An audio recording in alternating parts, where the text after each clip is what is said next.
지금 이제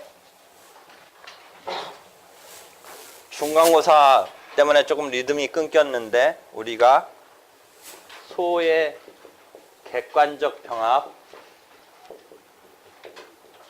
파트를 배우고 있어요. 소의 객관적 병합. 그래서 처음부터 객관적 병합이 벌어지는 것을 고유의 본래의 이런 객관적 병합이라고 하고, 그 다음에 후발적으로 객관적 병합이 발생하는 상황이 있을 수 있다라고 그랬죠. 원고에 의한 소의 변경이 있고, 피고에 의한 반소, 또 원고든 피고든 조금 어려운 개념인 중간 확인의 소라는 개념이 있어요. 이때 중간이란 말은 소송 도중이라는 의미로 받아들이면 돼요. 소송 도중에 중간. 그 다음에 뭔가 확인이라는 것은 지금 소송이 벌려져 있는 것 자체는 소송하고 있는데 그 소송하고 있는 것의 선결적이란 어떤 선결적인 어떤 쟁점에 관해서 확인의 소를 원고든 피고든 붙여버리는 거예요. 왜 선결적인 쟁점에 대해서 소송을 도중에 붙이냐면, 기판력에 있어서 어떤 얘기를 했냐면, 기판력의 객관적 범위에서 판결의 효력은 216조 1항에 보면 주문 중의 판단, 즉 선결적인 것은 효력이 생기지 않아요. 이 결론만 생겨요. 그런데 이 결론 생기는 거 플러스 이 선결적인 것도 소송급으로 결론을, 효력을 탁취해놓고 싶을 때 선결적인 쟁점에 대해서 확인의 소를 내서 자기가 이겨버리면 그 부분에 대해서도 하나의 기판력이 있는 판결을 얻어지는데, 그걸 별도로 내도 되지만 기왕의 소송의 선결적인 쟁점이니까 붙여서 내도록 허용해주고 있어요. 그러니까 중간 확인의 소의 중간은 소송 도중에라는 의미고, 어떤 것에 확인을 붙일 수 있냐면 선결적인 것은. 그럼 그 이유는 선결적인 것은 원래 정상적인 원래 소송만으로만 끝난다면 기판력이 없게 돼요. 근데 그것에 대한 승부를 탁 채놓고 싶으면 붙이면 돼요. 별도로 내도 되지만 붙이도록 특별히 그런 선결적인 쟁점이라는 전제하에 붙일 수 있도록 해주고 있어요. 그래서 그런 개념이 지금 후발적인 소송의 객관적 병합이 벌어지는 거예요. 이 그림은 저번 때도 같이 봤듯이 앞에 그림에 있네요. 10-1 앞에. 그래서 보면 소의 변경은 262조, 반소는 269조, 중간 확인에서는 264조. 그 다음에 그 그림을 보면 우리가 앞에서 배웠던 개념인 변론의 병합이라고 해서 141조, 그건 당사자에 의한 게 아니라 법원에 의한 후발적인 객관적 병합이 벌어진다라는 것이죠. 그래서 그런 그림을 큰 틀에서 이해하고, 그 다음 들어와가지고 우리가 고유의 소의 객관적 병합에는 단순한 병합이 있고, 예비적 병합이 있고, 선택적 병합이 있고 등등의 이야기를 했어요. 그 다음에 소가 변경이 되면 교환적인 변경도 있고 추가적인 변경도 있는데, 교환적인 변경은 A에서 B로 바뀌는 거고 추가적은 A에다가 B가 결합되니까 이 경우는 후발적으로 복수의 청구가 이제 심리의 상태에서 복수의 청구가 생겼던 상태에서부터는 두 개가 심리되는 거죠. 그러니까 소의 변경에 의해서 후발적 복수의 상황이 벌어지는 거죠. 반소에 의해서도 원고의 본소, A라는 본소에 대해서 일정한 요건하에 피고가 반소를 내면 A 플러스 B라는 후발적인 복수, 소의 객관적 병합이 벌어지죠. 그래서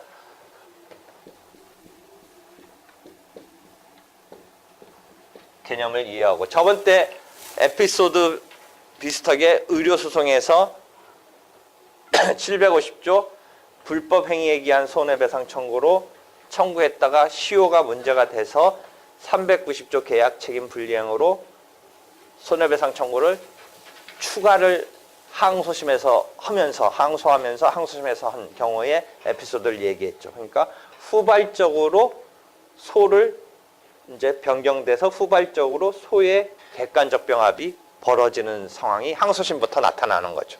그러니까 항소심에서 소 변경한다라는 것도 가능하다라는 전제하에 항소하면서 소를 추가적으로 변경했고, 그게 실무상의 입장에 의한다면 소송물 이론인 부소송물 이론인 그 실무의 소송물 이론을 취한다면 소가 후발적으로 병합돼서 객관적 병합이 벌어진 거죠. 만약 신소송물 이론을 취한다면 그 경우는 청구가 복수인 게 아니라 소송은 하나인데 공격 방법이 추가된 것에 불과한 것이다. 그 개념까지 이야기를 했죠.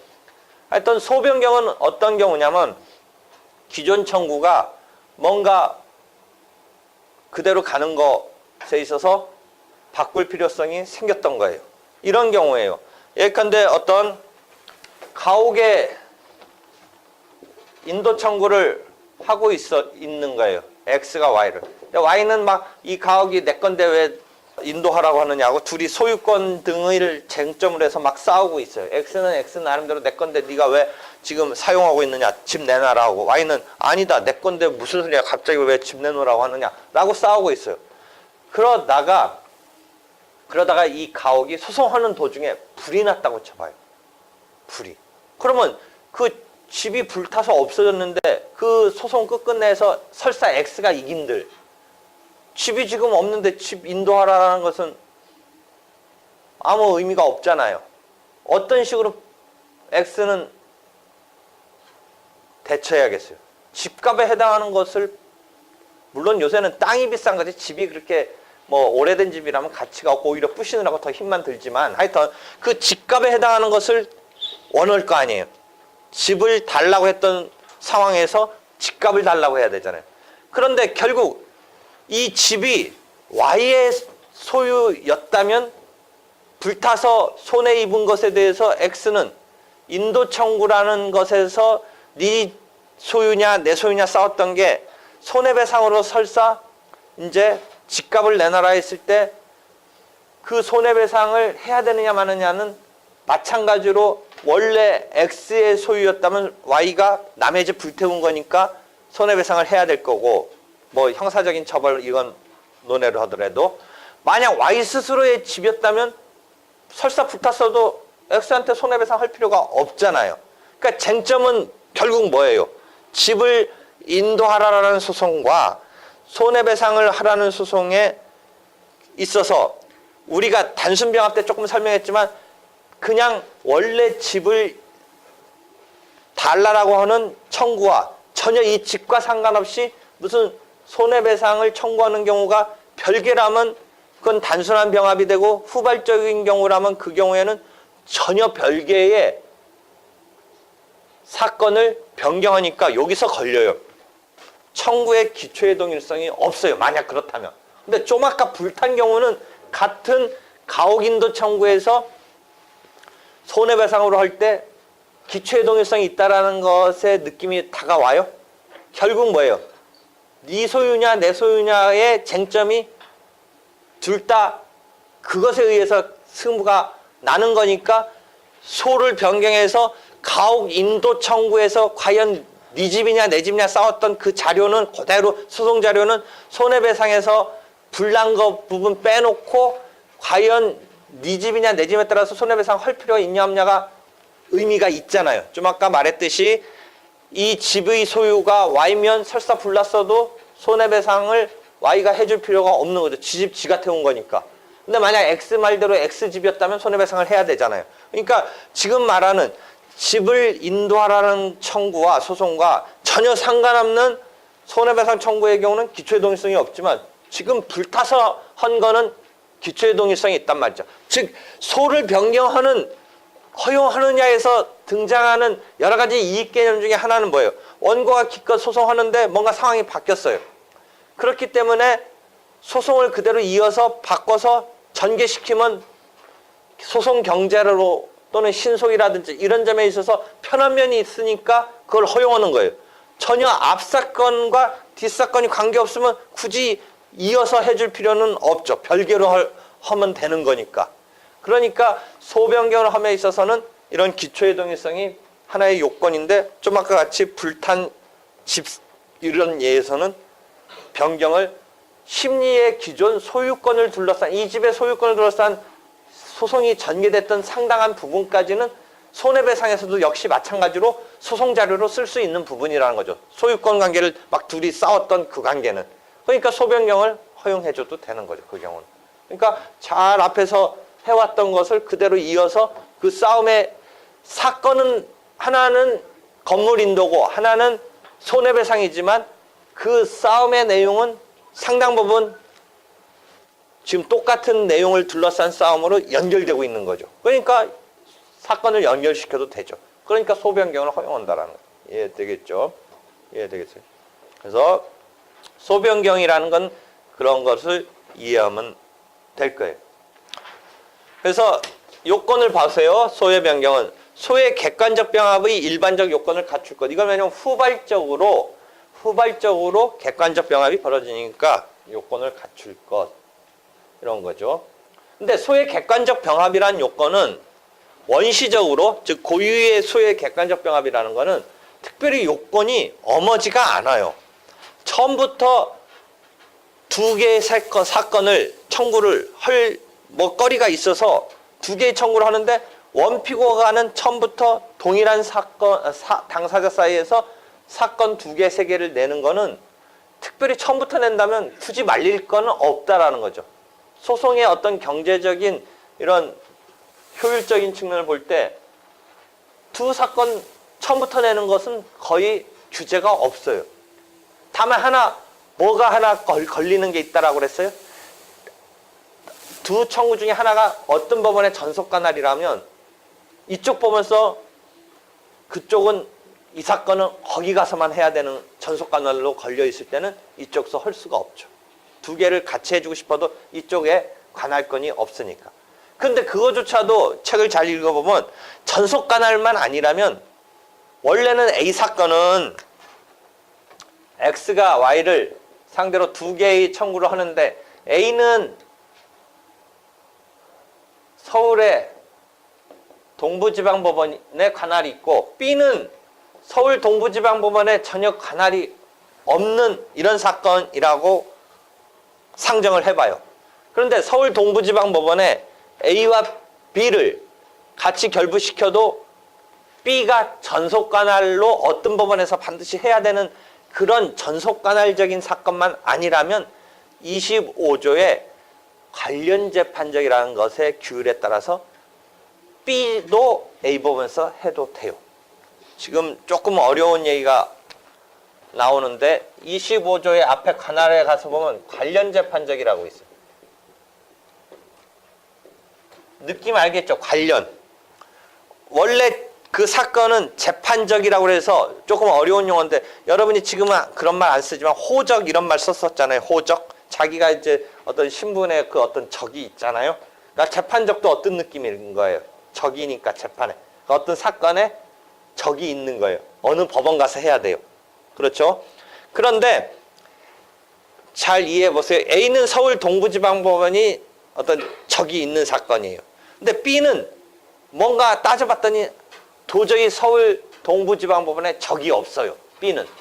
그러면 A하고 B를 같이 동부지방법원에 지금 객관적으로 병합시켜서 내려면 혹시 이 B가 이 동부지방법원에 전혀 스스로 적을 안 갖고 있으면 못 합치지 않을까. 합쳐줄래도 안 되지 않는가라는 발상을 할 수 있는데 다행히 25조가 관련 재판적이라고 해서 특별히 적을 부여해요. 관련 사건으로 모아서 한 군데서 낼 수 있게 허용할 수 있는 적을 부여하고 있어요. 그러니까 그 A라는 사건만이 서울 동부지방법원에 적이 있고 B라는 사건은 서울 동부지방법원에 적이 설사 없다고 하더라도 가서 낼 수 있다는 거죠. 합쳐서. 그런데 하나 예외는 B가 어디에 전속되어 있는 사건이라면 관련 재판적이 전속이라는 것에는 이길 수가 없어요. 이해되겠어요? 31조에 가서 보면 전속관할이라는 조문을 가서 보면 25조 너는 나한테 이기지 못한다 이런 조문이 하나 있어요. 그러니까 그건 왜 그러냐면 그냥 생각해보면 돼요. 전속관할은 어떤 특별한 공익적 목적 때문에 그 사건은 반드시 어디에서만 하라고 전속이라는 의미 알겠죠. 묶어놔줬는데 관련 재판적이 작동해서 이쪽 가서도 할 수 있다면 그게 무색해지잖아요. 그러니까 31조 전속재판에 가서 보면 뭐뭐뭐뭐는 안 된다고 딱 해놓고 있는데 그 가운데 하나가 25조 안 된다고 하고 있음을 여러분이 확인할 수 있어요. 31조 조문을 보면 전속관할에 관한 조문을 보면. 그러니까 이 B가 어디 법원에 전속만으로 하라는 그런 사건만 아니라면 이렇게 합치는데 지장이 없다. 25조의 관련 재판적 때문에. 이해되겠어요? 그러니까 그런 거 정도의 규제 말고는 원시적으로 고유의 소유의 객관적 병합에 있어서는 동일한 당사자를 전제로 네 사이에 여러 개의 사건이 있을 때 애초부터 같이 내겠다는 건 큰 타치를 안 해요. 큰 타치를 안 해요. 그러니까 이 소유의 객관적 병합의 일반적 요건을 갖출 것은 객관적 병합에 가서 보면 요건을 한번 보면 큰 의미가 없어요. 병합의 요건에 관한 책 13-8을 보면 13-8을 보면 객관적 병합의 요건은 같은 종류의 소송 절차에 따라서 심리될 수 있는 경우, 예를 들어 민사사건과 뭐 행정사건, 가사건 이런 거 있을 때는 함부로는 합칠 수가 없겠지만 민사사건 내에서는 특별히 문제가 되지 않아요. 그 다음에 각 청구에 있어서 수소법원이 관할권을 가질 것, 이것도 특별히 문제가 안 된다라는 것은 7번에 관련 재판적에 각주 7번을 보면 적용을 받기 때문에 특별히 문제가 안 돼요. 다만 여기 나 하나 더 써놓으려면 전속관할은 안 된다 뭐 그런 말 하나 더 써놓으면 되겠죠. 아무리 관련 재판적이라도 전속관할을 이겨낼 수는 없어요. 그러니까 전속관할의 경우라면 뭐 관련 재판적의 혜택을 받을 수가 없으니까 안 되겠죠. 할 수 없이 그건 뭐예요? 거기 가서만 해야죠. 그거는.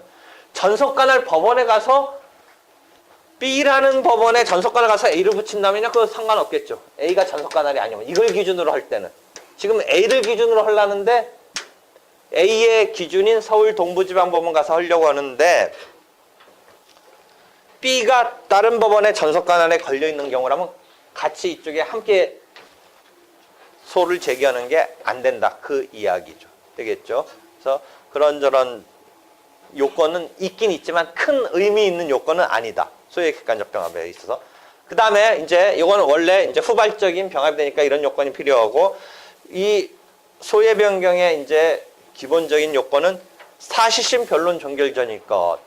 아까 항소심에서도 가능하다라고 했는데 우리가 변론 종결전 하는데 1심, 2심은 사실심과 법률심이 같이 어우러져서 판단하는 거고 대법원의 상고심은 법률심이라고 그랬죠. 그러니까 대법원은 변론이라는 게 원칙적으로 없다고 그랬죠. 안 열린다고 그랬죠. 그러니까 우리가 변론종결이라는 말을 쓸 때 앞에다가 더 수식어를 붙일 때는 사실심의 변론종결이라는 말을 이제 더 붙여서 쓰는데 결국 항소심까지 가능하다라는 거죠. 그러니까 1심만으로 끝났다면 1심의 변론종결 전, 항소심이 열린다면 항소심 변론종결 전. 근데 저번 때도 얘기했듯이 사심 변론종결 전이지만 요것을 또 한번 작동시키는 것은 생각해야 되죠. 항소심에서 이미 뒤늦게 그런 변경이 등장하는 것에 대해서 규율하고 있는 게 절차를 현저히 지연시키지 않을 것이라는 요건이 작동을 해요. 항소심에서 소변경을 한다라고 해서 무조건 절차 지연이라고 볼 수는 없지만 항소심에 어느 끝나갈 무렵에 괜히 소송을 결론 맺을 수 있는 단계 가서 묶어두면서 지연시키거나 하는 전략적인 뭐 이런 것 등을 생각해서 그 경우는 추상적으로는 사실 항소심에 가능하지만 구체적으로 봐서는 이게 소송 절차의 지연을 초래하느냐 아니냐는 한 번 더 생각해 볼 필요는 있다라는 요건이죠. 그래서 절차를 현저히 지연시키지 않을 것. 그 다음에 소변경하는 건 전혀 관계없는 거는 아까 어떻다고 그랬어요? 소변경의 의미는 뭐예요? 기존 A라는 청구를 하다가 뭔가 관련이 있기 때문에 B라는 것을 연결시키는 게 의미가 있어야 되는데 A와 B가 전혀 별개라면 이걸 연결시킬 의미가 하나 없으니까 이건 별개로 따로 소송을 내든 말든이지 기존 소송 끌고 갈 건 아니라는 기초의 동일성이 있어야 된다는 거예요. 그럼 기초의 동일성이 뭐냐라고 일반 교과서 보면 막 그 의미를 분석하고 학설이 서너 개 있는데 그 학설 읽어서 이해가 이제 선뜻 안 들어와요. 학설 자체도 또 그냥 뭔가 관계가 있는 듯한 표현에 불과한 학설 등이니까 그냥 조문의 기초의 동일성의 그 개념으로 요건을 설정해서 봐도 무방해요. 기초의 동일성이 뭐냐에 대한 이제 추가적인 학설이 교재, 교과서 등에 등장은 하는데 뭐 기본적인 사실관계가 동일해야 된다든지 뭐 이익관계가 동일해야 된다든지 그 자체도 학설의 이름이지만 그 자체도 또 추상적이에요. 그러니까 어떤 사건이 과연 이 기초의 동일성이 있느냐는 사건을 보고 판단을 하면 돼요. 아까 불탄집의 사건에 있어서는 기초의 동일성이 있는 거죠. 왜냐하면 소유권 자체를 둘러싼 가혹인도 청구가 그대로 손해배상에서도 적어도 소유권 관계가 전제돼야 배상 책임이 있느냐 없느냐가 연결이 되니까 그런 경우는 기초의 동일성이 있다고 볼 수 있죠. 그 다음에 이러한 요건에 흠이 있다면 소호 변경을 불허를 해요. 허가를 안 하는 결정을 한다. 요까지가 이제 소외 변경의 요건인데 한편 이 소외 변경에 대칭되는 반소는 피고가 원고를 상대로 이제 반격하는 청구를 들어가는 거예요. 역시 반격하는 청구 중에 여러분이 반소 말고 항변으로 청구 단위가 아니라 방어 방법 단위로도 할 수가 있어요. 이런 경우에요. 원고가 임대차를 종료해서 집 빌려줬다가 임대차 종료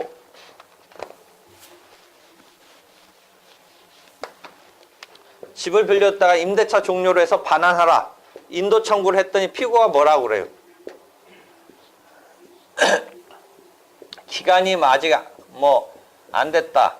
뭐 아니면 묵시의 갱신이 있었다 등등 막 안 돌려주는 방어를 펼치겠죠. 그러다가 피고가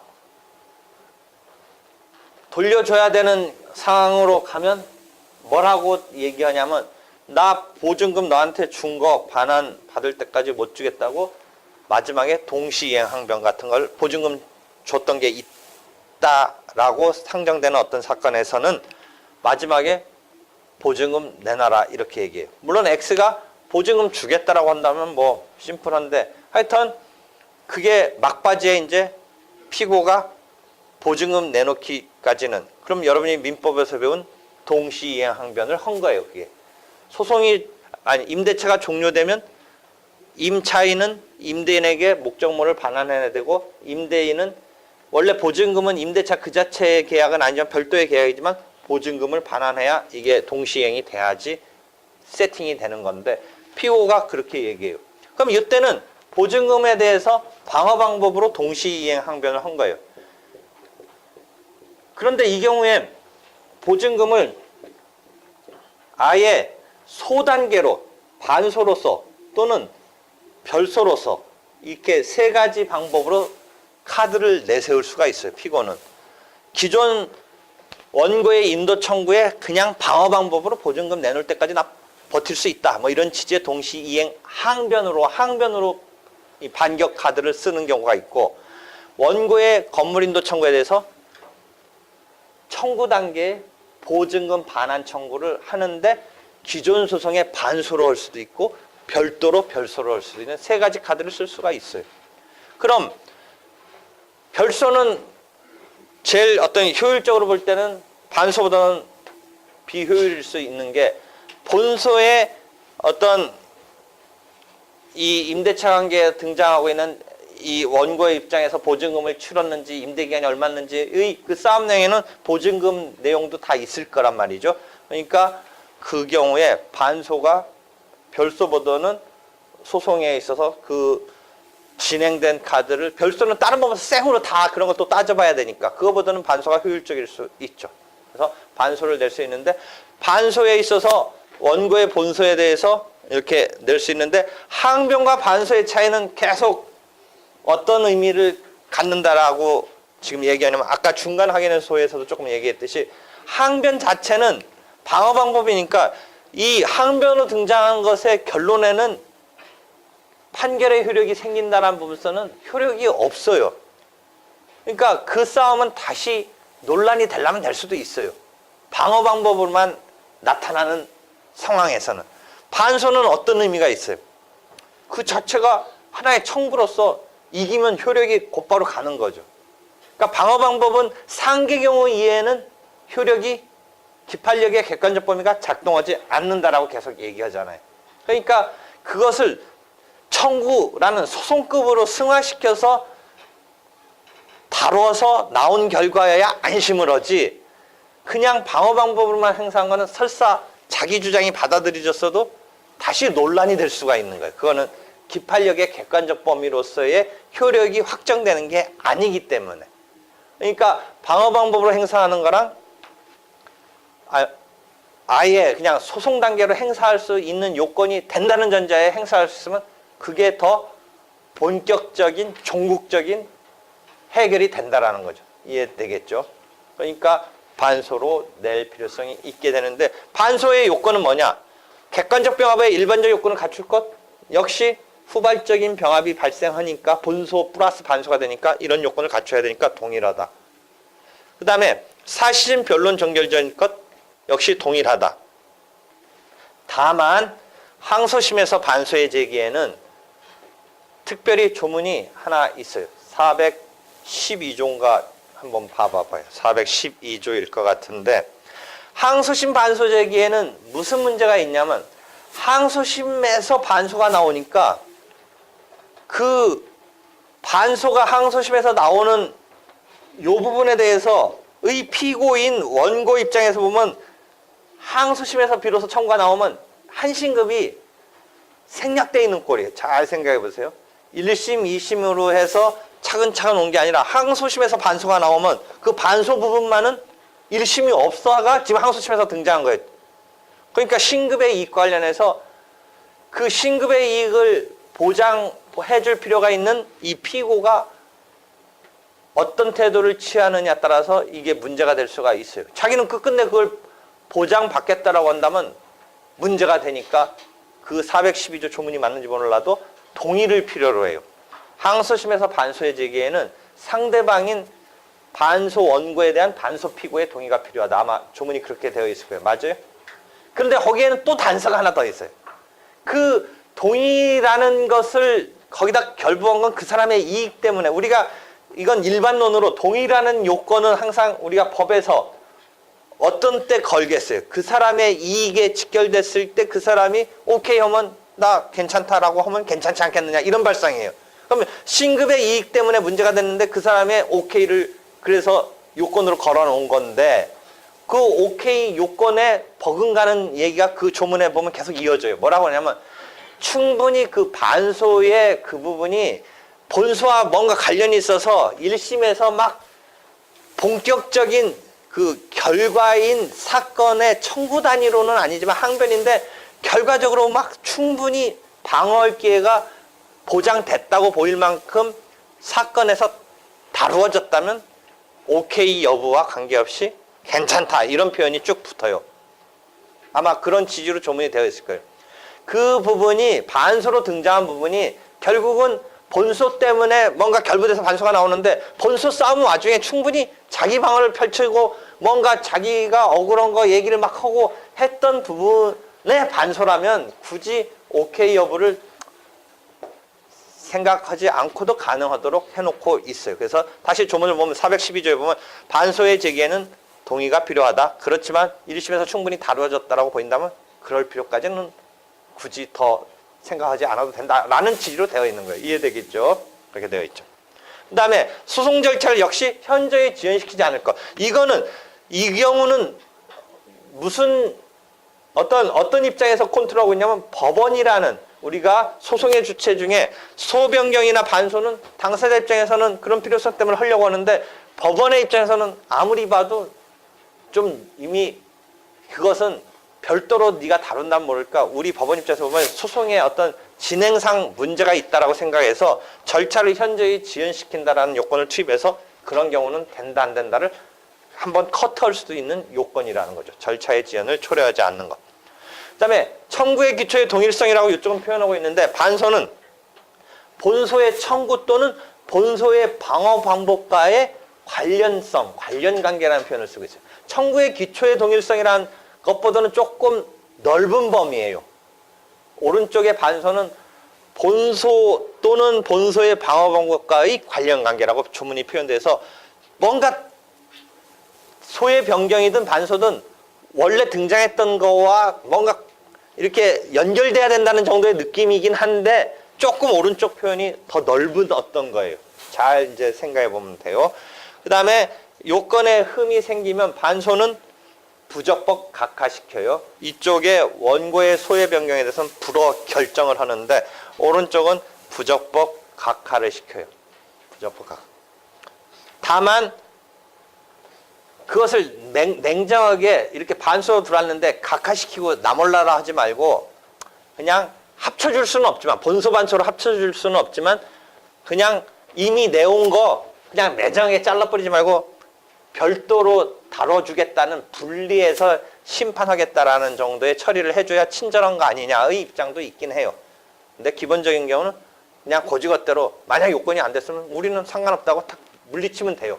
부적법 각하시키면 되는데 좀 친절하게 지금 밑에 내가 부과한 거는 그 자체로 합쳐서 본소 반소는 못 해주지만 이왕 내온 거 네가 이런 다툼을 해결하고자 하는 취지는 나타냈으니까 그냥 매정하게 탁 물리치지 않고 별도로 심리는 해주겠다라는 정도는 해줘야 되는 거 아니냐 뭐 이런 얘기를 건 거예요. 그래서 지금 요건만 일단 이렇게 큰 틀에서 이야기를 했어요.